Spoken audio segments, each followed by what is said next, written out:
തദ്ദേശ തെരഞ്ഞെടുപ്പിൽ കേരളം ഉറ്റുനോക്കുന്ന ജില്ലകളിലൊന്നാണ് പാലക്കാട്. ഇടതുപക്ഷത്തിൻ്റെ കോട്ടയായിരുന്ന ജില്ലയിൽ BJPയുടെ ശക്തമായ സാന്നിധ്യവും കഴിഞ്ഞ ലോക്സഭാ തെരഞ്ഞെടുപ്പിൽ ഉയർത്തെഴുന്നേറ്റ കോൺഗ്രസിൻ്റെ പ്രകടനവുമാണ് ജില്ലയെ ശ്രദ്ധാകേന്ദ്രമാക്കുന്നത്. അരയും തലയും മുറുക്കി മുന്നണികൾ മത്സരരംഗത്തേക്ക് ഇറങ്ങുമ്പോൾ ആവേശവും വാനോളമാണ്.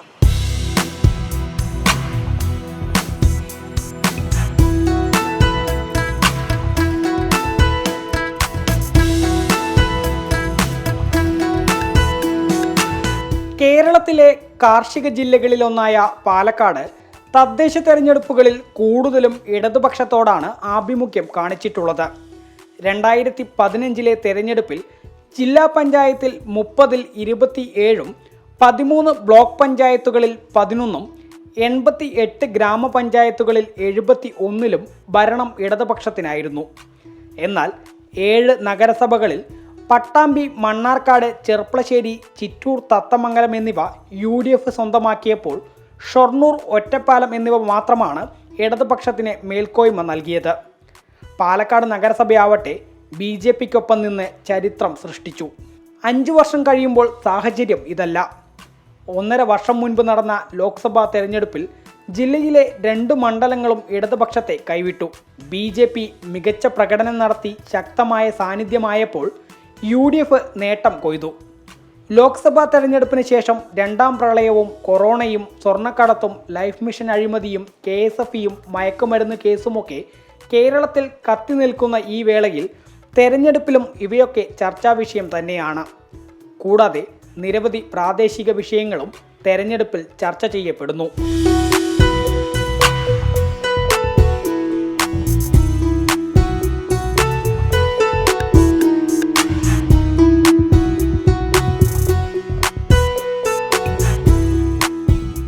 സംസ്ഥാനത്ത് ആദ്യമായി ഒരു നഗരസഭയിൽ അധികാരത്തിലെത്തിയ BJPയെ സംബന്ധിച്ചിടത്തോളം പാലക്കാട്ടെ ഇത്തവണത്തെ പോരാട്ടം വലിയ പ്രതീക്ഷകൾ നൽകുന്നതാണ്. നിരവധി പഞ്ചായത്തുകളും നഗരസഭകളും പിടിച്ചെടുക്കാനാവുമെന്നാണ് BJP കരുതുന്നത്.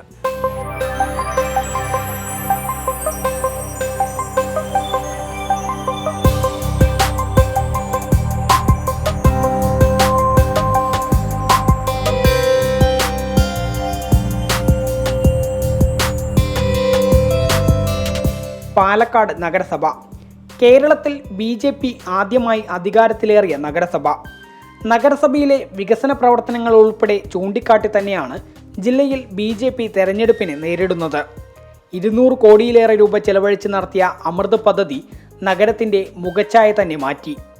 100 കോടിയുടെ കുടിവെള്ള പദ്ധതി, അമൃത് പാർക്കുകൾ, നടപ്പാതകൾ, കോട്ടമൈതാന നവീകരണം, ശകുന്തള ജംഗ്ഷനിലെ എസ്കലേറ്റർ, സ്കൂളുകൾക്ക് മുൻപിലെ മേൽപ്പാലങ്ങൾ, അഴുക്കുചാൽ നവീകരണം, തെരുവ് വിളക്കുകൾ തുടങ്ങി നഗരസഭയിൽ നടപ്പിലാക്കിയ എണ്ണിയാലൊടുങ്ങാത്ത വികസന പ്രവർത്തനങ്ങൾ വോട്ടായി മാറുമെന്നാണ് BJPയുടെ പ്രതീക്ഷ. നഗരസഭയിൽ തുടർഭരണം ഉറപ്പ് എന്ന് ആത്മവിശ്വാസത്തോടെ പറയുന്ന BJPയുടെ ഇത്തവണത്തെ ലക്ഷ്യം കൂടുതൽ പഞ്ചായത്തുകളും നഗരസഭകളും പിടിച്ചെടുക്കുക എന്നതാണ്. കേന്ദ്ര സർക്കാർ പാലക്കാടിന് നൽകിയ IIT, defence park, food park, Coimbatore Kochi വ്യാവസായിക ഇടനാഴി തുടങ്ങിയവയെല്ലാം വികസനത്തിന് BJP വരണമെന്ന് ജനം തിരിച്ചറിയുന്നുണ്ട് എന്നാണ് BJP പറയുന്നത്. ഇത്തവണ ഭാരതീയ ജനതാ പാർട്ടി പാലക്കാട് ജില്ലയിൽ വലിയ മുന്നേറ്റമുണ്ടാക്കും എന്നാണ് പ്രതീക്ഷിക്കുന്നത്. പാർട്ടിയുടെ നേതൃത്വത്തിലുള്ള ദേശീയ ജനാധിപത്യ സഖ്യം ഏതാണ്ട് 1700ഓളം പഞ്ചായത്ത് വാർഡുകൾ, അതുപോലെ തന്നെ ബ്ലോക്ക്, ജില്ലാ പഞ്ചായത്തുകളിൽ മത്സരിക്കുന്നു. വലിയൊരു ആത്മവിശ്വാസം ഇത്തവണ ഉണ്ട് എന്ന് പറയാനുള്ള കാരണം ഈ കഴിഞ്ഞ 6 വർഷക്കാലത്ത് ഈ പറയുന്ന നമ്മുടെ നരേന്ദ്രമോദി സർക്കാരിൻ്റെ നേതൃത്വത്തിൽ പാലക്കാട് ജില്ലയ്ക്ക് വേണ്ടി മാത്രം വലിയ രീതിയിലുള്ള വികസന പ്രവർത്തനങ്ങളാണ് മോഡി സർക്കാർ നടത്തിയിട്ടുള്ളത്. ഒന്ന്, കഞ്ചിക്കോട് സ്ഥിതി ചെയ്യുന്ന കേരളത്തിൻ്റെ ഏറ്റവും പ്രസിദ്ധമായ ഒരു പ്രോജക്റ്റാണ് IIT. രാജ്യത്ത് കേരളത്തിൽ ഒരേ ഒരു IIT ആണത്. കഞ്ചിക്കോടുള്ള IITക്ക് കേന്ദ്ര സർക്കാർ നൽകിയിട്ടുള്ളത് 3000 കോടി രൂപയാണ്. അതേപോലെ തന്നെ കഞ്ചിക്കോടുള്ള ഫുഡ് പാർക്കിന് 600 കോടി രൂപ കേന്ദ്ര സർക്കാർ നൽകിയിരിക്കുന്നു. ഒറ്റപ്പാലത്തുള്ള ഡിഫൻസ് പാർക്കിന് 200 കോടി രൂപ നൽകിയിരിക്കുന്നു. ഇത് കൂടാതെയാണ് പാലക്കാട് നഗരസഭയുടെ വികസനത്തിന് വേണ്ടി 220 കോടി രൂപ ചെലവഴിച്ച് ഒരു അമൃത് പദ്ധതി എന്നുള്ള രീതിയിൽ നൽകിയിരിക്കുന്നു. ഈ വികസനങ്ങൾക്കെല്ലാം പുറമെയാണ് ഏതാണ്ട് 5000-6000 കോടി രൂപ കേന്ദ്ര സർക്കാർ നേരിട്ട് ഈ പദ്ധതികൾക്ക് നൽകിയിരിക്കുന്ന സമയത്താണ് ഹൈവേ വികസനത്തിനും റെയിൽവേ വികസനത്തിനും നരേന്ദ്രമോദി സർക്കാർ പാലക്കാട് ജില്ലയ്ക്ക് വേണ്ടിയിട്ട് ധാരാളം പൈസ ചെലവാക്കിയിരിക്കുന്നു. ജനങ്ങൾക്കറിയാം, വികസനം വരണം എന്നുണ്ടെങ്കിൽ അത് ഭാരതീയ ജനതാ പാർട്ടിക്ക് മാത്രമേ സാധിക്കുകയുള്ളൂ എന്നുള്ളത്. ഈ കഴിഞ്ഞ 4.25 വർഷക്കാലം ഇടതുമുന്നണിക്ക് പിണറായി വിജയൻ നയിക്കുന്ന ഇടതുപക്ഷ സർക്കാരിന് ഒരു പ്രോജക്റ്റ് പോലും പാലക്കാട് ജില്ലയ്ക്ക് വേണ്ടിയിട്ട് നൽകാൻ സാധിച്ചിട്ടില്ല.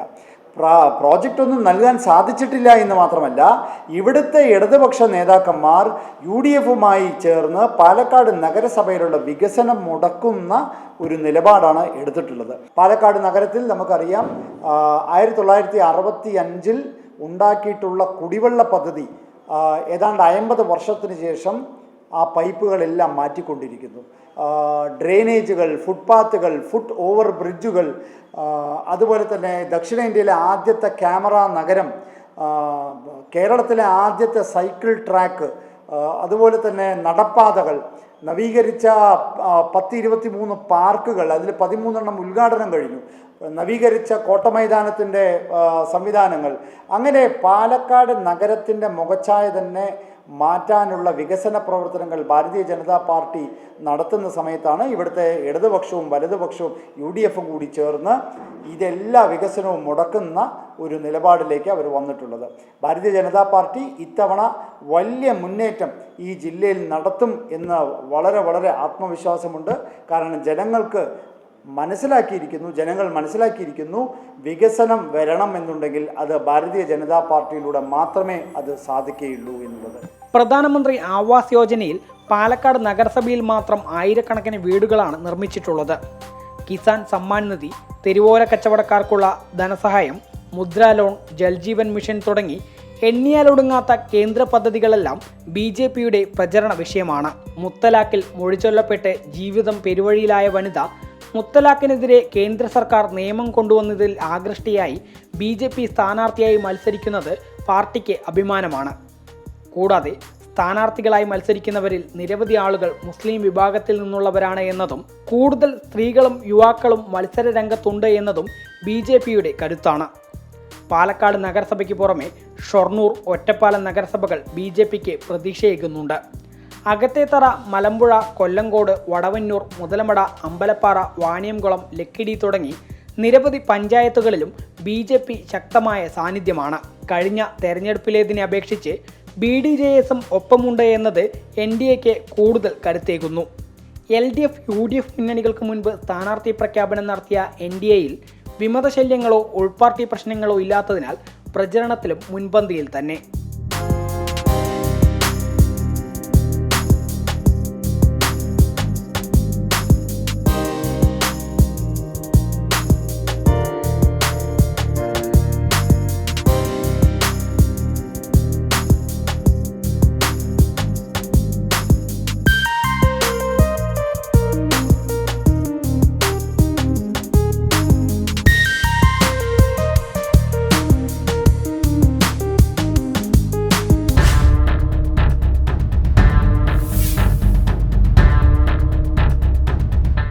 ലോക്സഭാ തെരഞ്ഞെടുപ്പിൽ ലഭിച്ച വിജയം തദ്ദേശ തെരഞ്ഞെടുപ്പിലും ആവർത്തിക്കുമെന്ന പ്രതീക്ഷയിലാണ് UDF തെരഞ്ഞെടുപ്പിനെ നേരിടുന്നത്. എന്നാൽ ഗ്രൂപ്പ് പോരും വിമതശല്യവും ഉൾപാർട്ടി പ്രശ്നങ്ങളുമെല്ലാം മുന്നണിയെ വലയ്ക്കുന്നുണ്ട്.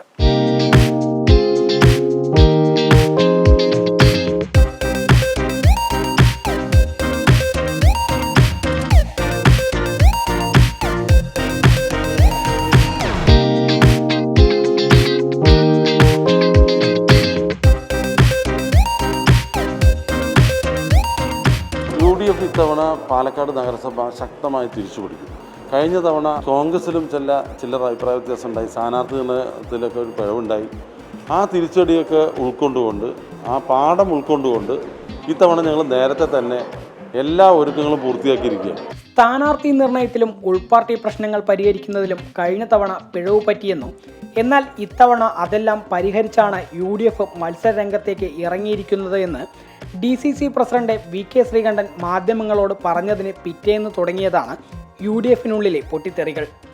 4 വർഷം തുടർച്ചയായി മത്സരിച്ച ഒരു വിഭാഗം നേതാക്കൾക്ക് സീറ്റ് നിഷേധിച്ചതോടെ ഹിന്ദു വിഭാഗത്തിലെ പിന്നോക്കക്കാരെ DCC പ്രസിഡന്റ് ആസൂത്രിതമായി ഒഴിവാക്കിയെന്ന ആരോപണവുമായി DCC വൈസ് പ്രസിഡന്റ് തന്നെ രംഗത്തെത്തി. ഭരണം ലഭിച്ചാൽ പ്രസിഡന്റോ വൈസ് പ്രസിഡന്റോ ആയിട്ട് നിന്ന ഒരു മുൻനിരയിൽ നിൽക്കുന്ന ആളുകളെയാണ് ഒഴിവാക്കിയത്. എല്ലാവർക്കും ചേർച്ചയുള്ള ഒറ്റ കാര്യം, ഇവരെല്ലാം പിന്നോക്ക വിഭാഗത്തിലെ ആളുകളാണ്. പ്രത്യേകിച്ച് ഹിന്ദു പിന്നോക്ക വിഭാഗത്തിലെ ഒരു സമുദായത്തിൽപ്പെട്ട ആളുകളാണ് ബഹുഭൂരിപക്ഷം ആളുകൾ. പിന്നോക്ക വിഭാഗ ആളുകൾ അധികാര കേന്ദ്രങ്ങളിലേക്ക് വരാൻ പാടില്ല എന്ന വളരെ ആസൂത്രിതമായ ഒരു നീക്കമാണ് ഇതിൻ്റെ പുറകിൽ എന്ന് ആരോപണം ഉന്നയിക്കേണ്ടി വരും. അത് യാഥാർത്ഥ്യവും കൂടെയാണ്. ഇത് VK Sreekandan MP VK Sreekandan Nair MP അദ്ദേഹം നടത്തിയ ഒരു നീക്കമാണ് എന്ന് തന്നെ എനിക്ക് പറയേണ്ടി വരും. എന്നാൽ ആരോപണങ്ങൾ തള്ളിക്കളഞ്ഞ ജില്ലാ നേതൃത്വം വിമതസ്വരങ്ങളെ കണ്ടില്ലെന്ന് നടിച്ച് മുന്നോട്ടു പോയി. നാമനിർദ്ദേശ പത്രിക പിൻവലിക്കുന്നതിനുള്ള തീയതി അവസാനിച്ചതോടെ സീറ്റ് നിഷേധിക്കപ്പെട്ട നിരവധി ആളുകൾ വിമതരായി മത്സരരംഗത്തിറങ്ങി. പാലക്കാട് നഗരസഭയിൽ കോൺഗ്രസിന്റെ മുഖമായ DCC general secretary K Bhavadas ഉൾപ്പെടെ പാർട്ടിക്കെതിരെ തിരിഞ്ഞു. ഇതോടെ ഭവദാസ്, KPCC അംഗം TP ഷാജി എന്നിവരുൾപ്പെടെ 13 പേരെ കോൺഗ്രസ് പാർട്ടിയിൽ നിന്ന് 6 വർഷത്തേക്ക് പുറത്താക്കി. എന്നാൽ കോൺഗ്രസ് പ്രവർത്തകരുടെ നിർദ്ദേശപ്രകാരമാണ് തങ്ങൾ മത്സരിക്കാൻ ഇറങ്ങിയത് എന്നും പാർട്ടിക്കകത്ത് DCC പ്രസിഡന്റിന്റെ ഏകാധിപത്യമാണെന്നും പുറത്താക്കപ്പെട്ടവർ പരസ്യമായി പ്രതികരിച്ചു. രാഷ്ട്രീയമായി അനുകൂല ഘടകങ്ങളുണ്ടെങ്കിലും പാർട്ടിക്കകത്തെയും മുന്നണിക്കകത്തെയും പോര് തിരിച്ചടിയാകുമോ എന്ന് UDF ക്യാമ്പുകളിൽ തന്നെ ആശങ്കയുണ്ട്.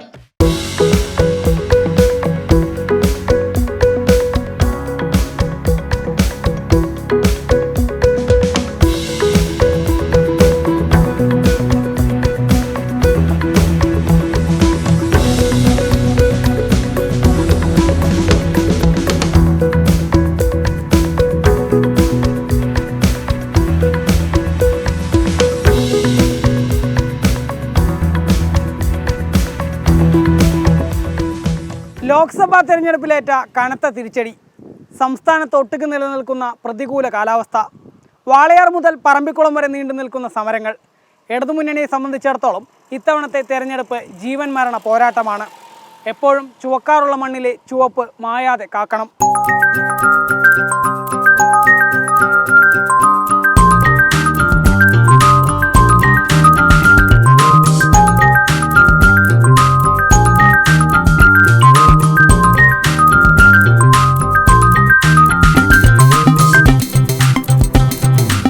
തെരഞ്ഞെടുപ്പ് പ്രഖ്യാപിച്ചപ്പോൾ മുതൽ തന്നെ മുമ്പൊന്നുമില്ലാത്ത വിധം വലിയ പൊട്ടിത്തെറികളാണ് ജില്ലയിൽ ഇടതുമുന്നണിയിൽ ഇത്തവണ ഉണ്ടായത്. CPM-ഉം CPI-യും പരസ്പരം ഏറ്റുമുട്ടി. പലയിടത്തും CPM-ന് മുമ്പേ CPI സ്ഥാനാർത്ഥികളെ പ്രഖ്യാപിച്ചു. മണ്ണാർക്കാട്, പട്ടാമ്പി, ഒറ്റപ്പാലം, കോങ്ങാട് മണ്ഡലങ്ങളിൽ CPM-നെതിരെ CPI രംഗത്ത് വന്നു. മണ്ണാർക്കാട് നഗരസഭയിൽ CPM-ന്റെ 7 വാർഡുകളിലടക്കം 11 വാർഡുകളിൽ CPI സ്ഥാനാർത്ഥികളെ നിർത്തി. കുമരംപുത്തൂർ പഞ്ചായത്തിൽ ഒരു തരത്തിലുള്ള നീക്കുപോക്കുകൾക്കും തയ്യാറല്ലെന്ന നിലപാടിലാണ് ഇരു പാർട്ടികളും. ചെർപ്പളശ്ശേരി നെല്ലായ പഞ്ചായത്തിലും മുന്നണിക്കുള്ളിൽ ഭിന്നത ഉണ്ടായി. മലമ്പുഴയിൽ CPM കാലുവാരിയെന്ന ആരോപണമാണ് CPI ഉന്നയിച്ചത്. മണ്ണൂർ പഞ്ചായത്തിൽ CPM-ഉം CPI-യും തനിച്ചാണ് മത്സരിക്കുന്നത്. പട്ടാമ്പി വല്ലപ്പുഴയിലും സീറ്റിനെ ചൊല്ലി തർക്കം നടന്നു. ഒറ്റപ്പാലം നഗരസഭയിൽ സീറ്റ് വെച്ചുമാറ്റാമെന്ന CPM നിലപാടിനെ CPI എതിർത്തു. ഷൊർണൂർ നഗരസഭയിലെ മുൻ അധ്യക്ഷനും ജില്ലാ കമ്മിറ്റി അംഗവുമായ MR മുരളിയെ സ്ഥാനാർത്ഥി പട്ടികയിൽ നിന്നും ഒഴിവാക്കിയത് ഷൊർണൂരിലും പ്രശ്നങ്ങൾക്ക് വഴിവെച്ചു. അമ്പലപ്പാറ പഞ്ചായത്തിൽ പ്രസിഡന്റും ബ്ലോക്ക് പഞ്ചായത്ത് അംഗവും പാർട്ടി വിട്ടതും CPM-ന് തലവേദനയായി. മുന്നണിക്കുള്ളിലെ പ്രശ്നങ്ങൾക്കിടയിലും തികഞ്ഞ വിജയപ്രതീക്ഷയാണ് നേതാക്കൾക്ക്. 13 ബ്ലോക്ക് പഞ്ചായത്തുകളിൽ 11 ഇടതുപക്ഷത്തിന് കിട്ടി. 30 ജില്ലാ പഞ്ചായത്ത് വാർഡുകളിൽ 27 ജയിച്ചു. 2 മുനിസിപ്പാലിറ്റികളിലാണ് ഇടതുപക്ഷത്തിന് ഭൂരിപക്ഷം കിട്ടിയത്. ഒരു മുനിസിപ്പാലിറ്റിയിൽ തുല്യമായി വന്നു, മണ്ണാർക്കാട്. മറ്റ് മുനിസിപ്പാലിറ്റികളിൽ കുറച്ച് മെച്ചപ്പെട്ട സ്ഥിതിയിലേക്ക് വരികയുണ്ടായി, പാലക്കാട് ഒഴികെ. ബാക്കി എല്ലാ സ്ഥലത്തും നല്ല മുന്നേറ്റം 2015 കൈവരിക്കാൻ സാധിച്ചു. അതേ വാർഡുകൾ തന്നെയാണ് ഇപ്പോൾ തിരഞ്ഞെടുപ്പ് നടക്കുന്നത്. അതുകൊണ്ട് തന്നെ അതിനേക്കാൾ മെച്ചപ്പെട്ട മുന്നേറ്റം ജില്ലയിൽ ഉണ്ടാകും എന്നാണ് ഞങ്ങൾ കണക്ക് കൂട്ടുന്നത്. പ്രത്യേകിച്ചും കേരളത്തിലെ ഇടതുപക്ഷ ജനാധിപത്യ മുന്നണി ഗവൺമെൻറ് നടപ്പിലാക്കിക്കൊണ്ടിരിക്കുന്ന ജനക്ഷേമ പദ്ധതികൾ ഗ്രാമീണ തലത്തിലും പട്ടണ പ്രദേശങ്ങളിലും ജനങ്ങൾക്കിടയിൽ വലിയ സ്വാധീനം ഉണ്ടാക്കിയിട്ടുണ്ട്. മണ്ണൂർ മുന്നണി ആയിട്ടില്ല. മുന്നണി ആകാതിരിക്കാൻ കാരണം CPM നിന്ന് കുറച്ച് പേര് ഇടക്കാലത്ത് ചില നടപടികളുടെയൊക്കെ ഭാഗമായി പുറത്തു പോയവരാണ്. അപ്പോൾ അവിടെ LDFൻ്റെ സംസ്ഥാന കമ്മിറ്റി തീരുമാനിച്ചിരിക്കുന്നത് സ്റ്റാറ്റസ് കോ മെയിൻറ്റെയിൻ ചെയ്യണമെന്നാണ്. സ്റ്റാറ്റസ് കോ മെയിൻറ്റെയിൻ ചെയ്യാൻ മണ്ണൂർ ഇല്ല. മണ്ണൂർ കഴിഞ്ഞ പഞ്ചായത്ത് തെരഞ്ഞെടുപ്പിന് ശേഷം ഉണ്ടായ പുതിയ സംഭവവികാസങ്ങളാണ്. അതിൻ്റെ ഭാഗമായിട്ട് തർക്കമുണ്ട്. ആ തർക്കം പരിഹരിക്കാൻ ഒരു പ്രത്യേക മാനദണ്ഡമൊന്നും പറയാൻ കഴിയില്ല. പിന്നെ വളരെ യോജിപ്പോടുകൂടി 2-3 വട്ടം ചർച്ച ചെയ്തു. അപ്പോൾ ഒരു സൗഹാർദ്ദ മത്സരം അവിടെ നടന്നു. ആരാണ് കൂടുതൽ സ്വാധീനമുള്ളവർ എന്ന് വരുന്നതാണ് നല്ലത് എന്ന പ്രാദേശികമായ ഒരു വികാരമാണ്. അപ്പോൾ അത് കുറേ അകലെയാണ്. അവർ 2015 പഞ്ചായത്ത് തിരഞ്ഞെടുപ്പിന് ശേഷം ഉണ്ടായ ചില സംഭവവികാസങ്ങളുടെ അടിസ്ഥാനത്തിലാണ് മാറിയത്. 3-4 വർഷമായിട്ട് വേറിട്ട് തന്നെ പ്രവർത്തിക്കുകയാണ്. എല്ലാ പ്രവർത്തനങ്ങളും ഇടതുപക്ഷത്തിന് അനുകൂലമായിട്ട് ചെയ്യുമ്പോഴും അവിടെ ഒരു മുന്നണി ധാരണ വന്നിട്ടില്ല. ആ പ്രശ്നമാണ് തുടരുന്നത്. കുമരംപുത്തൂർ ഉള്ള പ്രശ്നവും ഏതാണ്ട് അത് തന്നെയാണ്. അങ്ങോട്ടും ഇങ്ങോട്ടും പാർട്ടിയിൽ നിന്നും പോയവരും ഒക്കെ ആയിട്ടുള്ള ചിലയിടത്ത് നേരത്തെ ഉണ്ടായിരുന്നതിൽ നിന്നും സ്വാധീനം പാർട്ടികൾക്ക് കുറഞ്ഞു എന്ന തർക്കം വരുമ്പോൾ കുറഞ്ഞിട്ടില്ല എന്ന് സ്ഥാപിക്കാൻ നിലവിലൊരു സീറ്റ് വിജയിച്ചവരും അല്ലെങ്കിൽ മത്സരിക്കുന്നവരും ആ അഭിപ്രായം പറയും. അങ്ങനെ ഒരു തർക്കമാണ് അവിടെയുള്ളത്. അവിടെ ഇടതുപക്ഷത്തിനകത്ത് യോജിപ്പില്ലെങ്കിൽ പോലും CPI മത്സരിക്കുന്ന അരിവാൾ ധാന്യക്കതിർ അടയാളത്തിൽ മത്സരിക്കുന്ന വാർഡുകളിൽ CPM ചിഹ്നത്തിൽ മത്സരിക്കുന്നില്ല. മറ്റ് വാർഡുകളിലും. അപ്പോൾ അങ്ങനെ പാടില്ല എന്ന് തന്നെ തീരുമാനിച്ചിട്ടുണ്ട്. 2 അരിവാൾ ചുറ്റിക നക്ഷത്രവും അരിവാളും കതിരും തമ്മിൽ ഏറ്റുമുട്ടാൻ പാടില്ല. അങ്ങനെ മത്സരിക്കുന്നില്ല എന്നൊരു പൊതുധാരണ ഉണ്ടാക്കിയിട്ടുണ്ട്. അവിടെയും യോജിപ്പുണ്ടാക്കാൻ പരമാവധി ശ്രമം നടത്തി ആയിട്ടില്ല.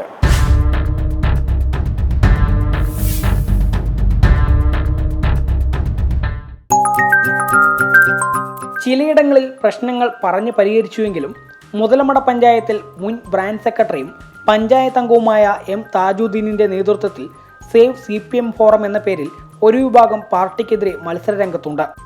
CPMൻ്റെ മുതലമടയെ സംബന്ധിച്ച് കാലാകാലങ്ങളായി പ്രവർത്തിക്കുന്ന പാർട്ടി പ്രവർത്തകരെ നിരാശപ്പെടുത്തിക്കൊണ്ട് ചില വ്യക്തികൾ നടത്തുന്ന കെടുകാര്യസ്ഥതയിൽ പ്രതിഷേധിച്ചുകൊണ്ടാണ് ഞാനിപ്പോൾ മത്സര സ്ഥാനത്തേക്ക് വരാനുണ്ടായ കാരണം. പ്രത്യേകിച്ച് പാർട്ടി അനുഭാവികൾ ഒട്ടേറെ ആൾക്കാർ പാർട്ടിയെ വിട്ട് മാറി നിൽക്കുകയാണ്. ചില വ്യക്തികളുടെ പ്രസിഡന്റ് വ്യാമോഹവും അവരുടെ താൽപര്യ കക്ഷി അംഗങ്ങളെ ഭരണസമിതിയിൽ എത്തിക്കുക എന്ന ലക്ഷ്യം മനസ്സിലായതോടുകൂടിയാണ് എനിക്ക് പാർട്ടി വിടാനുണ്ടായ സാഹചര്യം. ഞാൻ ഇതൊരു തിരുത്തലിൻ്റെ ഭാഗമായി എൻ്റെ ഈ സ്ഥാനാർത്ഥിത്വത്തെ കാണുകയാണ്. കെടുകാര്യസ്ഥത കൊണ്ടും പഞ്ചായത്തിലെ പല പ്രവർത്തനങ്ങളും ഞാൻ മുൻ പഞ്ചായത്ത് മെമ്പർ എന്ന നിലയിൽ എനിക്കറിയാവുന്നതാണ്. 63% ഫണ്ട് ചെലവാക്കുകയും പല പദ്ധതികളും പാതി വഴിയിലും പൂർത്തീകരിക്കാൻ കഴിയാതെ പോയതിൽ ദുഃഖമുണ്ട്. ഇതെല്ലാം പ്രതിഷേധിച്ചുകൊണ്ടാണ് സ്വതന്ത്ര സ്ഥാനാർത്ഥി എന്ന നിലയിൽ ഞാൻ മത്സര രംഗത്തേക്ക് വന്നിട്ടുള്ളത്. ഇപ്പോൾ നമ്മൾ എടുത്തിട്ടുള്ള നിലപാട് എന്ന് പറയുന്നത് ഒരു വാർഡിലൂടെ നമ്മളുടെ പ്രതിഷേധം ഇവിടുത്തെ ജനങ്ങളുടെ CPMൻ്റെ അകത്തുള്ള പാർട്ടി പ്രവർത്തകരുടെ പ്രതിഷേധം എത്തിക്കുക എന്നതോടൊപ്പം നല്ല ഭരണ സംവിധാനം ഉണ്ടാവട്ടെ എന്നുള്ള ലക്ഷ്യത്തോടുകൂടി നമ്മളെ കഴിയാവുന്ന മേഖലയിൽ നല്ല സ്ഥാനാർത്ഥികളെ സപ്പോർട്ട് ചെയ്യുന്നതിന് വേണ്ടി തീരുമാനിച്ചിട്ടുണ്ട്. അതിനുവേണ്ട പ്രവർത്തനങ്ങളുമായി മുന്നോട്ട് പോയിക്കൊണ്ടിരിക്കുകയാണ്. കുമരംപുത്തൂരിൽ പരസ്പരം കാലുവാരുമോ എന്ന ഭയം CPMനും CPIക്കും ഇടയിൽ നിലനിൽക്കുമ്പോൾ മണ്ണൂരിൽ ഇരു പാർട്ടികളും സ്ഥാനാർത്ഥികളെ നിർത്തി യാതൊരു വിട്ടുവീഴ്ചയ്ക്കും തയ്യാറല്ലെന്ന നിലപാടിലാണ് ഏറ്റുമുട്ടുന്നത്. CPI ഉണ്ടാവാനുള്ള കാരണം അതേപോലെ നിലനിൽക്കുകയാണ്. അതായത് സാധാരണ നിലയ്ക്ക് പാർട്ടിയിൽ നിന്നും പുറത്താക്കപ്പെടുമ്പോൾ അതിൽ എന്തെങ്കിലും കാരണങ്ങളുണ്ടാകാം. പക്ഷെ മണ്ണൂരിനെ സംബന്ധിച്ചിടത്തോളം ഞങ്ങളെയൊക്കെ തന്നെ പാർട്ടിയിൽ നിന്ന് നടപടി സ്വീകരിക്കുന്നത് സംഘടനയെ കയ്യിലൊതുക്കാൻ വേണ്ടി ചിലർ നടത്തിയ പ്രവർത്തനങ്ങളുടെ ഭാഗമാണ്. അത് പഞ്ചായത്ത് കയ്യിലൊതുക്കാൻ വേണ്ടി അന്ന് പാർട്ടിക്ക് അകത്തിരുന്നുകൊണ്ട് തന്നെ ഞങ്ങൾക്ക് പിൻകുഴി കുത്തിയവർ പാർട്ടി സമ്മേളനത്തിൻ്റെ 23 മാസക്കാലം കഴിഞ്ഞ് സമ്മേളനം വന്നപ്പോൾ അവർ തന്നെ കുറ്റപത്രം തയ്യാറാക്കി, അവർ തന്നെ വിചാരണ നടത്തി, അവർ തന്നെ സസ്പെൻഡ് ചെയ്യാൻ തീരുമാനിച്ചു. അപ്പോൾ അതിൽ മണ്ണൂരിനെ സംബന്ധിച്ചിടത്തോളം ഞങ്ങൾക്ക് ഉൾക്കൊള്ളാൻ കഴിയാത്തതാണ്. 30-35 വർഷക്കാലമൊക്കെ പ്രവർത്തിച്ച് പാരമ്പര്യമുള്ള പാർട്ടി സഖാക്കളെ ഇപ്പോൾ കടന്നു വന്നവരുടെ താല്പര്യത്തിന് വേണ്ടിയിട്ട് ഞങ്ങളെ ബലിയാടാക്കുന്നൊരു സമീപനം ഉണ്ടായപ്പോൾ ഇനി ഇത് ആവർത്തിക്കാതിരിക്കാൻ വേണ്ടി ഒരു ഷോക്ക് ട്രീറ്റ്മെൻറ്റാണ് ചെയ്തത്. ഞങ്ങൾ പോയത് വേറെ ഒരു പാർട്ടിയിലേക്കുമല്ല, CPI-യിലേക്കാണ്, ഇന്ത്യൻ കമ്മ്യൂണിസ്റ്റ് പാർട്ടിയിലേക്കാണ് പോയത്. അതിൽ ഞങ്ങളിന്ന് വളരെ പരിപൂർണ്ണ സംതൃപ്തരാണ്. നിലവിൽ മണ്ണൂർ പഞ്ചായത്തിലെ 14 വാർഡുകളിലെ 7 വാർഡുകൾ CPM-ഉം 5 വാർഡ് UDF-ഉം 2 വാർഡ് BJP-യാണ്. എന്നാൽ ഇപ്രാവശ്യം വ്യക്തമായ ഭൂരിപക്ഷത്തോട് കൂടിയിട്ട് LDF എന്ന് പറയുന്ന CPM-ഉം NCP-യും മുന്നണിയായിട്ടുള്ള മത്സരം നടക്കുന്നുണ്ട്. 13 വാർഡുകളിൽ CPM-ഉം 1 വാർഡിൽ NCP-യാണ് മത്സരിക്കുന്നത്. അതാണ് LDF. CPI എന്ന് പറയുന്നത് നമുക്കറിയാം, CPI ഇടതുപക്ഷ ജനാധിപത്യ മുന്നണിയുടെ ഘടകകക്ഷിയാണ്.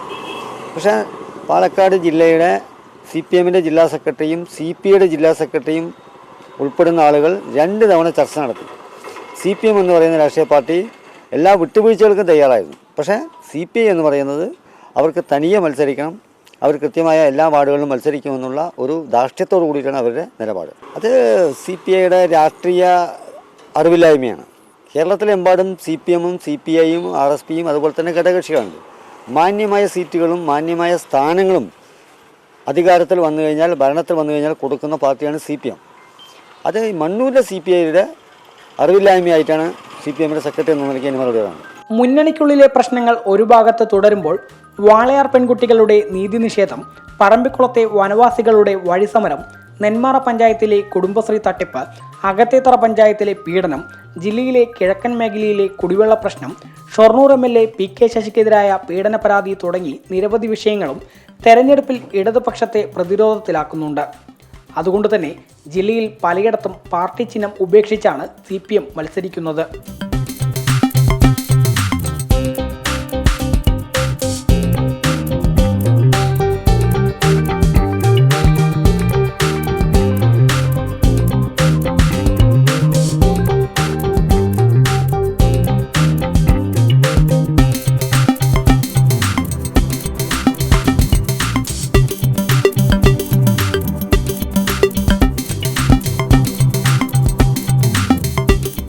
പ്രധാനപ്പെട്ട 3 മുന്നണികൾക്ക് പുറമെ നിരവധി ചെറുപാർട്ടികളും ജില്ലയിൽ ഇത്തവണ മത്സരരംഗത്തുണ്ട്. എല്ലാവരും തികഞ്ഞ വിജയപ്രതീക്ഷയിൽ തന്നെയാണ് കിഴക്കൻ കാറ്റ് ആഞ്ഞു വീശുന്ന പാലക്കാട്ടെ മത്സരഗോതയിൽ ഉള്ളത്. മുന്നണികൾക്കുള്ളിലെ പ്രശ്നങ്ങളും പ്രതീക്ഷകളുമെല്ലാം ഒരു ഭാഗത്തും വാശിയേറിയ മത്സരം മറുഭാഗത്തും അരങ്ങ് തകർക്കുമ്പോൾ ഒരു സസ്പെൻസ് ത്രില്ലർ സിനിമ പോലെ ആകാംക്ഷാഭരിതമാണ് പാലക്കാട്ടെ തദ്ദേശ തെരഞ്ഞെടുപ്പ്.